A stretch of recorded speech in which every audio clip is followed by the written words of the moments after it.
நான் சொன்னேன். But store procedure can return something R எதுவுமே ரிட்டர்ன் பண்ணாமலும் இருக்கலாம். சப்போஸ் நான் ஒரு செட் ஆஃப் ஆப்ரேஷன்ஸ் பண்ணணும், எதுவுமே எனக்கு ரிட்டர்ன் பண்ண தேவையில்லை அப்படின்னா ஸ்டோர் ப்ரொசீஜர் இருக்கலாம். இல்லை ஒரு பர்டிகுலர் பாயிண்ட்டுக்கு மட்டும் ரிட்டர்ன் பண்ணணும், ஒரு பர்டிகுலர் பாயிண்ட்டுக்கு ரிட்டர்ன் பண்ணக்கூடாது அப்படின்னு நினைச்சேன்னா அதுக்கும் ஸ்டோர் ப்ரொசீஜர் எழுதலாம். ஏன்னா ஃபங்க்ஷன்ஸ்னா கண்டிப்பாக ஏதாவது ஒன்று ரிட்டர்ன் பண்ணியே ஆகணும். But store procedure it doesn't need anything to return. ஓகேங்களா? It is a optional rule. வேணும்னா நீங்க ரிட்டர்ன் பண்ணலாம், ஒரு டேபிளே ரிட்டர்ன் பண்ணலாம், ஒரு சிங்கிள் வேல்யூ ரிட்டர்ன் பண்ணலாம், எப்படி வேணாலும் எழுதலாம். ஓகேங்களா? அண்ட் இது மெயினாக வந்து இது என்ன பர்பஸ்க்கு யூஸ் பண்ணுவாங்கன்னா கிரெட் ஆப்ரேஷன்ஸ் பண்ணுறதுக்காக யூஸ் பண்ணுவாங்க. So create, read, update, delete.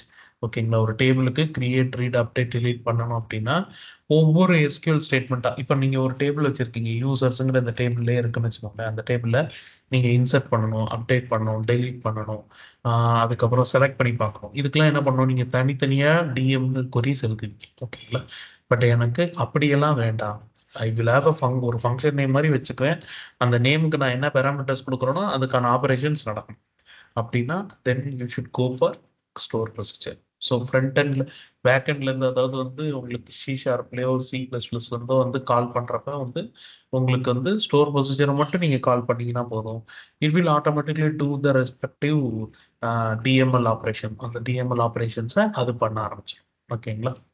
So இன்னைக்கு நாம ஒரு டேபிளுக்கான ஸ்டோர் ப்ரொசீஜர் தான் நம்ம எழுத போகிறோம். அதாவது கிரெட் ஆப்ரேஷன். ஒரு டேபிள் எடுத்துக்கிட்டு அந்த டேபிளுக்கு கிரெட் ஆப்ரேஷன்ஸ் பண்ண போகிறோம். அதாவது யூசர்ஸ் டேபிள் நம்ம ஃபர்ஸ்ட் கிரியேட் பண்ணோம்ல. So select star from users. So இந்த டேபிளுக்கு கிரெட் ஆப்ரேஷன், அதாவது இந்த டேபிளில் ஒன்று இன்சர்ட் பண்ணாலும் சரி, அப்டேட் பண்ணணும்னாலும் சரி, செலக்ட் பண்ணி பார்க்கணுன்னாலும் சரி, ஓகேங்களா, டெலீட் பண்ணணும்னாலும் சரி, எல்லாத்துக்குமே நான் இந்த ஸ்டோர் ப்ரொசீஜரை தான் யூஸ் பண்ண போகிறேன். நான் வந்து டிஎம்எல் கொரிஸ் தனியாக எழுத போகிறது இல்லை. ஓகேங்களா? ஸோ எப்படி எழுதுனா பார்ப்போம். So first create procedure. So நம்ம ஃபங்க்ஷனுக்கு எப்படி கிரியேட் ஃபங்க்ஷன் கொடுத்த மாதிரி இங்கே கிரியேட் ப்ரொசீஜர். ஓகேங்களா? So SP underscore manage. So எஸ்பிங்கிறது நம்ம நேம் கொடுத்துக்கிறதுக்கு என்ன நேம் வேணால் கொடுக்கலாம். மோஸ்ட்லி கம்பெனி சைட்ஸில் என்ன பண்ணுவாங்க, ஸ்டோர் ப்ரொசீஜர் அப்படின்னு தெரியறதுக்காக எஸ்பி அப்படின்னு கொடுத்துக்குவாங்க. So manage users. ஸோ யூசர்ஸுங்கிற டைமில் மேனேஜ் பண்ணுறதுக்காக இது யூஸ் பண்ணுறாங்க. So parameters. ஸோ பேராமீட்டர்ஸ் நான் முன்னாடியே சொன்ன மாதிரி நீங்கள் ஒரு ப்ரொசீஜரோ ஒரு ஃபங்க்ஷனோ எழுதுறீங்கன்னா அதுக்குள்ளே இருக்கிற பேராமீட்டர்ஸோ வேரியபிள்ஸோ எல்லாமே அட் சிம்பிளில் தான் ஸ்டார்ட் பண்ணணும். So action where of 10. ஓகேங்களா? ஸோ ஆக்ஷன்ங்கிற வேரியபிள் என்ன கொண்டு வர போகிறேன், என்ன பேராமீட்டரில் என்ன கொண்டு வரேன்னா என்ன ஆக்ஷன் பெர்ஃபார்ம் ஆகும், கிரியேட் பெர்ஃபார்ம் ஆகுமா, ரீடு பெர்ஃபார்ம் ஆகுமா, அப்டேட் பெர்ஃபார்ம் ஆகுமா, அந்த மாதிரியான ஆக்ஷன்ஸை அதில் சொல்ல போகிறோம். ஓகேங்களா? அடுத்தது ஒரு கேரக்டர் வச்சுக்கோம். அடுத்தது பார்த்தீங்கன்னா லிஸ்ட் ஆஃப் காலம்ஸ். ஸோ என்னென்ன காலம்ஸ் வந்து அதில் லிஸ்ட் இருக்கும். நம்ம மேனேஜர் யூசர் டேபிளில் என்னென்ன காலம்ஸ் இருக்கு, user ID, first name, last name, email, password, இது எல்லாமே நாம வரிசையாக டைப் பண்ண போகிறோம். ஏன்னா இன்புட் வாங்கணும். ஸோ அதில் யூசர் ஐடிங்கிறது தான் இந்த யூசர் டேபிளுக்கு பிரைமரி கீ. ஸோ அதை மட்டும் நான் என்ன பண்ண போகிறேன், மேண்டேட்ரி பேராமீட்டர்ஸாக வைக்க போகிறேன். மற்ற எல்லாத்தையுமே ஆப்ஷனலாக வச்சுக்கேன். ஓகேங்களா? User ID int. ஓகேங்களா? ஸோ இதையும் நான் மேண்டேட்ரி நான் மேண்டேட்ரியாகவே வைக்கிறேன். எதுக்காகன்னு நான் சொல்கிறேன். இப்போ நம்ம செலக்ட் பண்ணி, அதாவது நீங்கள் வந்து கிரெட் ஆப்ரேஷனில் ரீட் பண்ணும்போது ஒரு பர்டிகுலர் யூசருக்கு ரீட் பண்ணலாம், இல்லை மொத்த டேபிளையும் ரீட் பண்ணலாம். அதுக்கு அதை யூஸ் பண்ணலாம். So first name. ஸோ அந்த டேபிளில் இருக்கிற ஒவ்வொரு காலமாக நான் கொடுக்குறேன். அண்ட் ரொம்ப முக்கியமான ஒரு விஷயம், இந்த வேர் கேர் காலம்ஸ் கொடுக்கும்போது மட்டும் அங்கே என்ன டேட்டா பேஸில் என்ன சைஸ் கொடுத்துறீங்களோ அதோட கூட கொடுக்கலாம், பட் கம்மியாக கொடுக்குறாதீங்க. அப்புறம் உங்களுக்கு நிறைய எரர்ஸ் வரும். அந்த எரர் வந்து அதாவது அந்த எரர் வந்து string or binary data would be truncated இந்த மாதிரி எரர் வரும். பட் அந்த எரரோட மீனிங் புரியாது. பட் அதோட ஆக்சுவல் மீனிங் பார்த்தீங்கன்னா நீங்கள் சைஸ் மாற்றி கொடுத்துருப்பீங்க. ஸோ வேர் கேர் காலம் பொறுத்த வரைக்கும் நீங்கள் டேபிளில் என்ன சைஸ் கொடுக்குறீங்களோ அதே சைஸே எல்லா இடத்துக்கும் மெயின்டைன் பண்ணுங்க. இல்லை அதோட கூட மெயின்டைன் பண்ணுங்க, பட் அதோட கம்மியாக கொடுத்துறாதீங்க.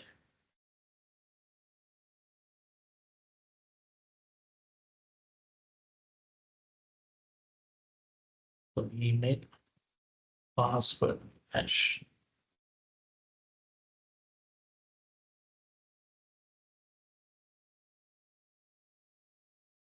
ஸோ இது எல்லாத்துக்கும் ஈக்குவல் டு நல் அப்படின்னு கொடுக்கறது என்னன்னா அதுக்கு வந்து ஆப்ஷனல் பேராமீட்டர்ஸ்னு பேர். இப்போ நான் இந்த ஸ்டோர் பஸ் ரன் பண்ணும்போது எதுக்கெல்லாம் நான் ஈக்குவல் டு நல் கொடுத்துருக்கணும் அந்த பேராமீட்டர்ஸ் நான் கொடுக்காமலும் அந்த ஸ்டோர் ப்ரொசீஜரை நான் கால் பண்ணேன். ஓகேங்களா, கொடுத்து கால் பண்ணால் அதுக்கான ஆப்ரேஷன் வேற, கொடுக்காமலும் நான் கால் பண்ணலாம். அதுக்காக தான் ஈக்குவல் டு நல் அப்படின்னு கொடுக்குறேன். கிரியேட்டட். ஸோ கிரியேட்டட் வேண்டாம். ஓகேங்களா, ஸோ இதுதான் லிஸ்ட் ஆஃப் காலம்ஸ். ஓகேங்களா, ஒரு first name last name email password மட்டும் எடுத்துக்கிட்டேன். ஓகேங்களா, அடுத்தது ஆஸ். ஸோ ஆஸ் பிகின் அப்புறம் எண்ட். ஸோ இந்த பிகின் எண்டுக்குள்ள தான் நம்மளோட ஃபங்க்ஷன்ஸ் நம்மளோட மொத்த ஆப்ரேஷன்ஸையும் எழுதப்போம். ஓகேங்களா, ஸோ இப்போ ஃபர்ஸ்ட் ஒரு ஸ்டோர் பஸ்டருக்குள்ள ஒரு கமெண்ட் ஸ்டேட்மெண்ட் போடனா you can put double dash. So ஒரு கமெண்ட் ஸ்டேட்மெண்ட்ஸ் போட்டு வச்சுக்கலாம். ஓகேங்களா, இது எக்ஸிக்யூட் ஆகாது, பட் ஜஸ்ட் டு இன்டர்னல் கமெண்ட்ஸ்க்காக யூஸ் பண்ணுறோம். ஓகேங்களா, ஸோ இந்த பிளாக்ல நான் கிரியேட்னு எழுத போகிறேன், கிரியேட்டுக்காக எழுத போகிறேன், இந்த இன்சர்ட் எழுத போகிறேன். ஓகேங்களா, ஸோ இஃப் ஸோ ஆக்ஷன்னு நம்ம ஒரு வேரியபிள் வச்சுருக்கோம். ஸோ அந்த ஆக்ஷனில் வந்து இஃப் சி அப்படின்னு வேல்யூ வந்துச்சுன்னா, ஓகேங்களா, ஸோ இதுக்குள்ள இஃப் கண்டிஷன் நம்ம பார்க்குறோம். ஸோ இஃப் நம்ம பேசிக்காக நம்ம ப்ரோக்ராமில் யூஸ் பண்ணுற அதே இஃப் தான். So if condition, if else, nested if, அப்புறம் ஒரு இஃப் கண்டிஷனில் மல்டிபிள் கண்டிஷன்ஸ், இது எல்லாமே போடலாம். ஓகேங்களா, ஸோ இஃப் ஆக்ஷன் வந்து வேல்யூ வந்து சீனு ரிட்டர்ன் ஆச்சு அப்படின்னா, ஓகேங்களா, சீன் நம்ம அனுப்புகிறோம் அப்படின்னா then it will do insert operation. ஓகேங்களா, so insert into users.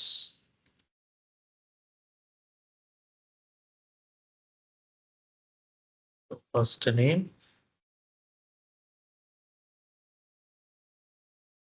comma last name, comma email,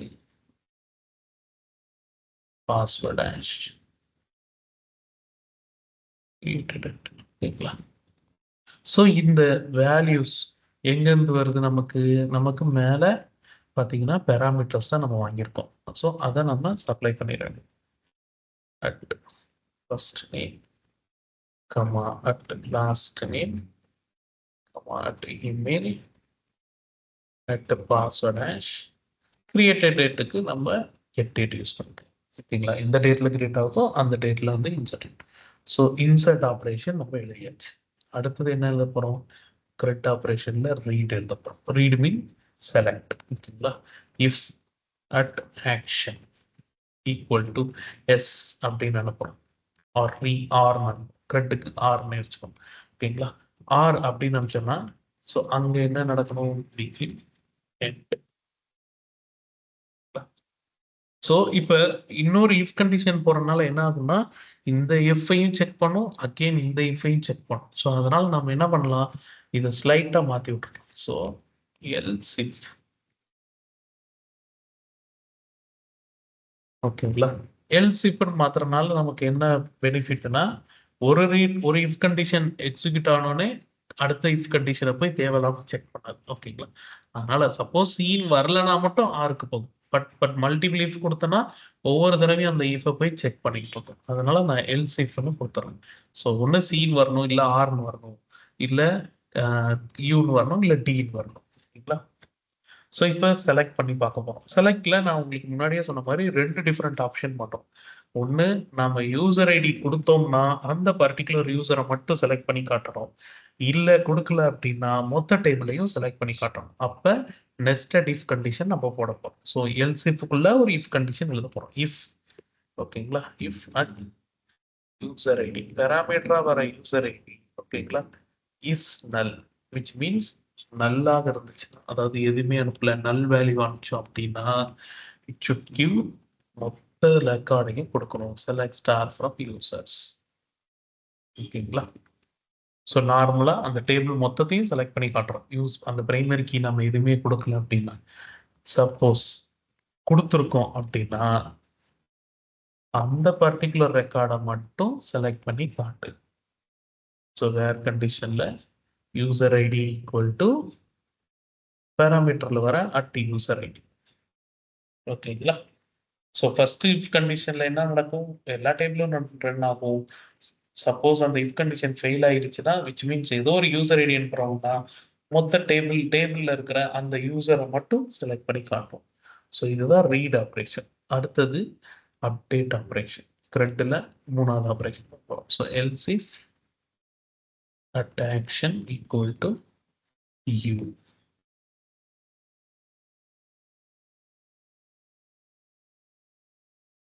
ஓகேங்களா? So begin. ஸோ ஜென்ரலா அப்டேட் query. ஓகேங்களா? ஏன்னா அப்டேட் பண்றோம் அப்படின்னா வேல்யூ அப்டேட் பண்றோம்னா we will put update query. Okay, update users. ஓகேங்களா? set first name equal to பேராமீட்டர்ல என்ன ஃபர்ஸ்ட் நேம் வருதோ அதை அனுப்புறோம். ஓகேங்களா? அடுத்தது லாஸ்ட் நேம் ஈக்குவல் டு பேராமீட்டர்ல என்ன லாஸ்ட் நேம் வருதோ அது. ஓகே. அண்ட் முக்கியமானது என்னன்னா வேர் கண்டிஷன். இந்த வேர் கண்டிஷன் கண்டிப்பா நம்ம அப்டேட்ல கொடுக்கணும். இல்லைன்னா நாம ஸ்டோர் ப்ரொசீஜர் ரன் பண்ணும்போது என்ன ஃபர்ஸ்ட் நேம் லாஸ்ட் நேம் கொடுக்குறோமோ அது மொத்த டேபிளுக்கும் அப்டேட் ஆகிடும். ஸோ இங்கே பிரைமரி கீ பார்த்தீங்கன்னா உங்களுக்கு user ID. So user ID equal to at user ID. இப்போ நம்ம அப்டேட் கொடுக்கும்போது யூசர் ஐடி என்ன கொடுக்குறோமோ அந்த யூசர் ஐடிக்காக மட்டும் அந்த first name last name update ஆகும். ஓகேங்களா? So insert create read update delete. அடுத்து last current operation delete. So else if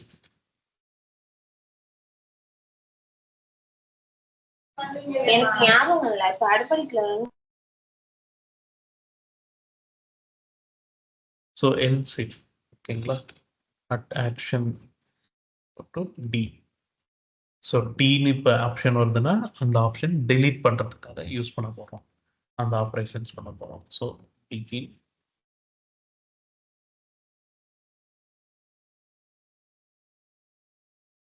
end. ஓகேங்களா? ஸோ அப்டேட் சாரி டெலிட்னால delete from users. எந்த யூசருக்கு இதுவும் அகைன் அப்டேட் மாதிரி தான். நம்ம வேர் கண்டிஷன் கொடுக்கலன்னா மொத்த டேபிளையும் டெலீட் பண்ணிடும். ஓகேங்களா? ஸோ அதனால where user ID equal to at user ID.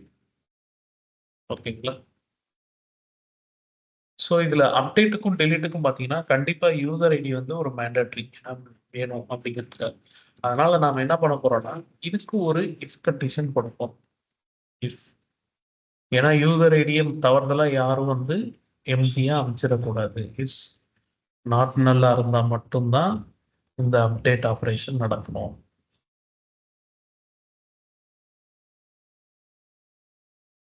இல்லைன்னா இப்போ சப்போஸ் யூசர் ஐடியை நல்லுன்னு அமைச்சிட்டாங்க, அப்டேட்டுக்கு ட்ரை பண்றாங்க இல்லை டெலிட்டுக்கு ட்ரை பண்றாங்கன்னா நம்ம யூசருக்கு சொல்லணும் வேலிடேஷன். ஓகேங்களா? அந்த வேலிடேஷன் எப்படி சொல்லலாம்னா இங்க வந்து நம்ம பிரிண்ட் ஸ்டேட்மெண்ட் யூஸ் பண்ணலாம். ஸோ பிரிண்ட் ஸ்டேட்மெண்ட்ல பிரிண்ட்னு கொடுத்து என்ன சொல்லலாம்னா please pass user ID to update.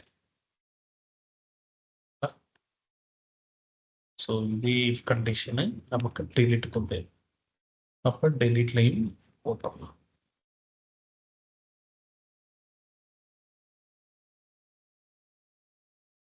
So not நல்லா இருந்தால் மட்டும் டெலிட் ஆகணும். else print please pass the user id to delete. ஓகேங்களா? ஸோ மொத்த ஸ்டோர் ப்ரொசீஜரையும் முடிச்சிட்டோம். நம்ம வந்து ஒரு கிளான்ஸ் பார்த்துருவோமா என்ன ஸ்டோர் ப்ரொசீஜர் எழுதியிருக்கோம்னு. ஸோ நம்ம க்ரெட் ஆப்ரேஷன்ஸ் யூஸ் பண்ணுறோம். க்ரெட் ஆப்ரேஷன் பண்ண போகிறோம். இது யூசர்ஸ் டேபிளுக்கு. இப்போ நம்ம வந்து பேக் எண்டில் எழுதியிருக்கோம். இப்போ ஒரு ஏஎஸ்பி டாட்நெட் ப்ராஜெக்ட் பண்ணுறீங்க இல்லை ஒரு ஸ்ப்ரிங் ப்ராஜெக்ட் பண்ணுறீங்கன்னா அங்கேருந்து நீங்கள் டேட்டாவை யூசர்ஸ் டேபிளில் இன்சர்ட் பண்ணுறதுக்கோ விச் மீன்ஸ் கிரியேட் பண்ணுறதுக்கோ ரீட் பண்ணுறதுக்கோ அப்டேட் பண்ணுறதுக்கோ டெலீட் பண்ணுறதுக்கோ க்ரெட் ஆப்ரேஷன் பண்ணுறதுக்கு தனித்தனியாக டிஎம்எல் queries எழுதாமல் ஒரு செட் ஆஃப் ஒரு ப்ரொசீஜர் ஒரு ஸ்டோர் ப்ரொசீஜர் கிரியேட் பண்ணி அதுக்குள்ளே நம்ம எல்லாத்தையும் பண்ண போகிறோம். ஓகேங்களா? ஸோ நம்ம பேராமீட்டர்ஸில் என்னென்ன காலம்ஸ் வேணுமோ அது எல்லாமே வாங்கிட்டோம். அந்த காலம்ஸ் எல்லாமே ஆப்ஷனல் ஃபீல்டாக வச்சுருக்கோம். ஈக்குவல் டு நல் கொடுத்துட்டோம்னா அது ஆப்ஷனல் ஃபீல்ட்ஸ். அந்த ஃபீல்டை நீங்கள் அனுப்பலாம், அனுப்பாமலும் இருக்கலாம். ஓகேங்களா? ஸோ ஆக்ஷன்னு ஒரு காலம் வச்சுருக்கோம். ஓகேங்களா? ஒரு பேராமீட்டர் வச்சிருக்கோம். அந்த பேராமீட்டர்ல பேஸ்ட் ஆன் தட் என்ன கேரக்டர் அனுப்புறோமோ அந்த கேரக்டருக்கான ஆப்பரேஷன்ஸ் நடக்கும். ஓகேங்களா? ஸோ சீன்னு கொடுத்தா இன்சர்ட் கொரி எக்ஸிக்யூட் ஆகும். ஆர்னு கொடுத்தா ஆர்ல அகைன் இன்னொரு சப்டிவிஷன் வச்சிருக்கோம். யூசர் ஐடி கொடுத்தா அந்த யூசரை மட்டும் ரிட்ரைவ் பண்ணிட்டு வரும், இல்லை மொத்த டைம்லையும் ரிட்ரைவ் பண்ணிட்டு வரும். ஓகேங்களா? அடுத்தது யூன்னு கொடுத்தா யூசர் ஐடி நாட் நல்லா இருந்துச்சுன்னா அப்டேட் பண்ணும் அந்த பர்டிகுலர் யூசருக்கு. அதே மாதிரி டீன்னு கொடுத்தா அந்த பர்டிகுலர் யூசருக்கு யூசர் ஐடி கொடுக்காம கொடுத்துருந்து இருந்தால் அந்த பர்டிகுலர் யூசரை மட்டும் டெலீட் பண்ணும். ஓகேங்களா? அப்டேட்டுக்கும் டெலீட்டுக்கும் சப்போஸ் யூசர் ஐடி கொடுக்க மறந்துட்டாங்கன்னா பிரிண்ட் பண்ணி காட்டும். ப்ளீஸ் பாஸ் த யூசர் ஐடின்னு பிரிண்ட் மெசேஜ் கொடுப்போம். ஸோ வேலிடேஷன் ஆட் பண்ணியிருக்கோம், மல்டிபிள் கண்டிஷன் ஆட் பண்ணியிருக்கோம், நெஸ்டடிக்கும் பண்ணியிருக்கோம் இந்த ஸ்டோர் ப்ரொசீஜரில். ஓகேங்களா? ஸோ இப்போ இந்த ஸ்டோர் ப்ரொசீஜரை நம்ம எக்ஸிக்யூட் பண்ண போகிறோம். ஃபர்ஸ்ட் என்ன பண்ணணும், இந்த ஸ்டோர் ப்ரொசீஜரை கிரியேட் பண்ணணும். ஸோ எக்ஸிக்யூட்டிவ்னு கொடுத்தோம், கண்ட்ரோல் ஏ ஃபுல்லாக செலக்ட் பண்ணி எக்ஸிக்யூட் கொடுத்தீங்கன்னா கமாண்ட் சக்ஸஸ்ஃபுல்லி கம்ப்ளீட்டட்னு வரும். ஓகேங்களா? ஸோ அடுத்து பார்த்தீங்கன்னா நீங்கள் இந்த ப்ரோக்ராமபிலிட்டியில் போயிட்டு ரெஃப்ரெஷ் கொடுத்தீங்கன்னா ஸ்டோர் ப்ரொசீஜர்னு ஒரு ஃபோல்டர் இருக்கும். டேட்டா பேஸ் ஃபீல்டில் ப்ரோக்ராமபிலிட்டியில் ஸ்டோர் ப்ரொசீஜர்னு ஒரு ஃபோல்டர் இருக்கும். அதில் பார்த்தீங்கன்னா உங்கள் ஸ்டோர் ப்ரொசீஜர் கிரியேட் ஆகிடும். ஓகேங்களா? ஸோ இப்போ ஸ்டோர் ப்ரொசீஜரை கிரியேட் பண்ணிட்டோம். இப்போ இந்த ஆப்ரேஷன்ஸை எப்படி டெஸ்ட் பண்ணுறதுன்னு பார்ப்போம்.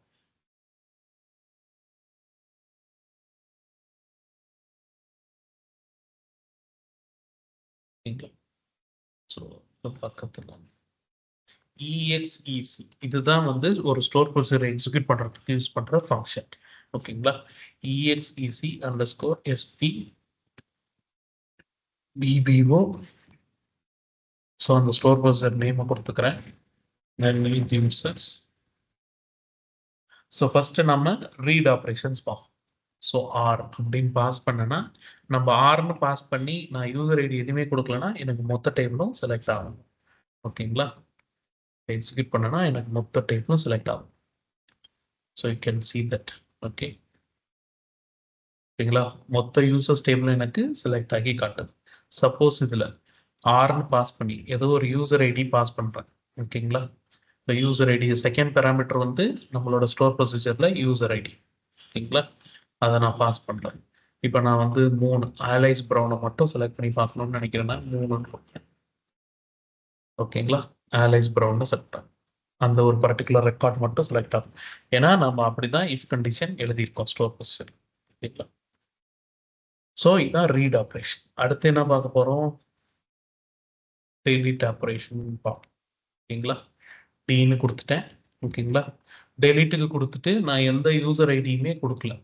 ஓகேங்களா? ஏன்னா யூசர் ஐடி கொடுக்கலன்னா நமக்கு வேலிடேஷன் மெசேஜ் ஷோ ஆகும்.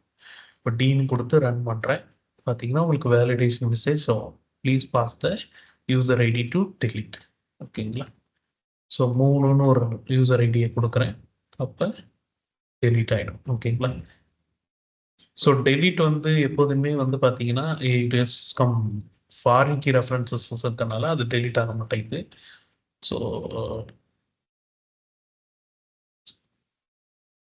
ஏன்னா போஸ்ட் டேபிளில் அந்த டேட்டாவுக்கு அந்த அந்த 3ங்கிற யூசருக்கு வந்து டேட்டாஸ் இருக்கு, அதனால டெலிட் ஆகல. ஸோ ஃபர்ஸ்ட் நம்ம இன்சர்ட் பண்ணுவோம், அதுக்கப்புறம் அந்த ரெக்கார்டை டெலிட் பண்ணி பார்ப்போம். ஏன்னா அந்த யூசருக்கு போஸ்ட் இருக்கனால டெலிட் ஆக மாட்டேங்குது. ஓகேங்களா? ஸோ இப்போ கிரியேட் அடுத்தது. ஸோ கிரியேட்டுன்னு கொடுத்தோம்னா அடுத்து நம்ம காலம்ஸ் கொடுக்கணும். ஸோ ஃபர்ஸ்ட் வந்து பார்த்தீங்கன்னா ஸோ கிரியேட் காலமுக்கு யூசர் ஐடி தேவையில்லை. ஏன்னா இது வந்து ஐடென்டிட்டி காலமாக வச்சிருக்கனால யூசர் ஐடி தேவைதான், அதனால நம்ம எம்டியாக கொடுத்துரும். ஸோ அடுத்து வந்து பார்த்தீங்கன்னா ஒரு யூசர் புதுசாக கிரியேட் பண்ணுறோம், Harish.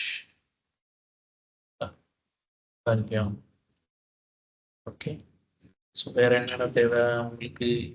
Email, password. So email harish@test.com,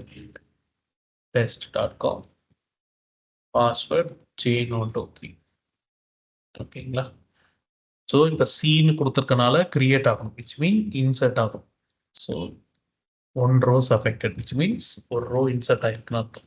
இதை எப்படி செக் பண்ணலாம்? நம்ம திரும்ப ஆர்னு கொடுத்தோம்னா நம்ம ரீட் பண்ணி பார்க்கலாமா? ஸோ ஆர்னு கொடுத்து ரீட் பண்ணோம்னா உங்களுக்கு அந்த டேபிளில் தெரியும் ஹரிஷ்ங்கிறது இன்சர்ட் ஆயிடுச்சு. ஓகேங்களா? ஸோ இப்போ தான் இன்சர்ட் ஆயிருக்கு. ஓகே. அண்ட் அந்த பர்ட்டிகுலர் ரெக்கார்டை மட்டும் செலக்ட் பண்ணி பார்த்தோம்னா 11 கொடுத்து இதை மட்டும் ரன் பண்ணி பாருங்க. ஸோ உங்களுக்கு தெரியும். ஸோ கிரியேட்டர் ரீடு டெலிட் எல்லாம் பண்ணோம். இப்போ இந்த ஹரிஷில் வந்து நம்ம அப்டேட் பண்ண போகிறோம். ஓகேங்களா? என்னென்ன அப்டேட் பண்ண போகிறோம்?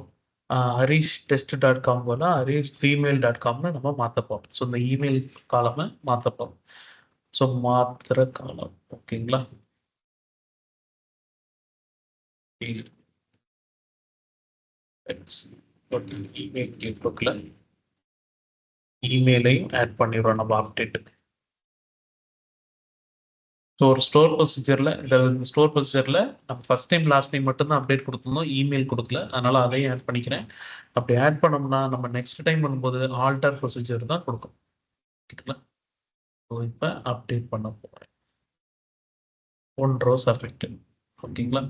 திரும்ப 6ன்னு போட்டு 11க்கு போட்டு செலக்ட் பண்ணி பார்க்க போகிறோம். ஸோ harish@gmail.comனு மாறிடுச்சு, அப்டேட் ஆகிடுச்சு. ஓகேங்களா? ஸோ கிரியேட் பார்த்தோம், ரீடு பார்த்துட்டோம், அப்டேட் பார்த்துட்டோம். ஸோ லாஸ்ட்டாக இந்த ரெக்கார்டை டெலீட்டும் பண்ணி பார்த்துரும். ஏன்னா டெலீட் பண்ணால் தான் நமக்கு கரெக்டாக தெரியும். ஸோ அகெயின் அப்டேட்லேயும் நாம் சப்போஸ் இதை மட்டும் ரன் பண்ணுறோம், ஐடி கொடுக்காம ரன் பண்ணனா please pass the user ID to update, அந்த வேலிடேஷன் மெசேஜும் நம்ம கொடுக்குறோம். ஓகேங்களா? ஸோ டெலீட் பண்ணுறோம். இந்த யூசருக்கு தான் நம்ம போஸ்ட் நாங்கள் கிரியேட் பண்ணாதனால இதை ஈஸியாக நம்ம டெலீட் பண்ணலாம். ஸோ இப்போ டெலீட் 11ன்னு கொடுத்துட்டேன்னா அந்த ஹரிஷ்ங்கிற ரெக்கார்ட் டெலீட் ஆகிடும். இப்போ நீங்கள் திரும்ப 6ன்னு கொடுத்து 11ன்னு கொடுத்து செலக்ட் பண்ணி பார்த்தீங்கன்னா ரெக்கார்ட் வராது. ஓகேங்களா? ஏன்னா அதை டெலீட் பண்ணிட்டோம். So this is how we do CRUD operations.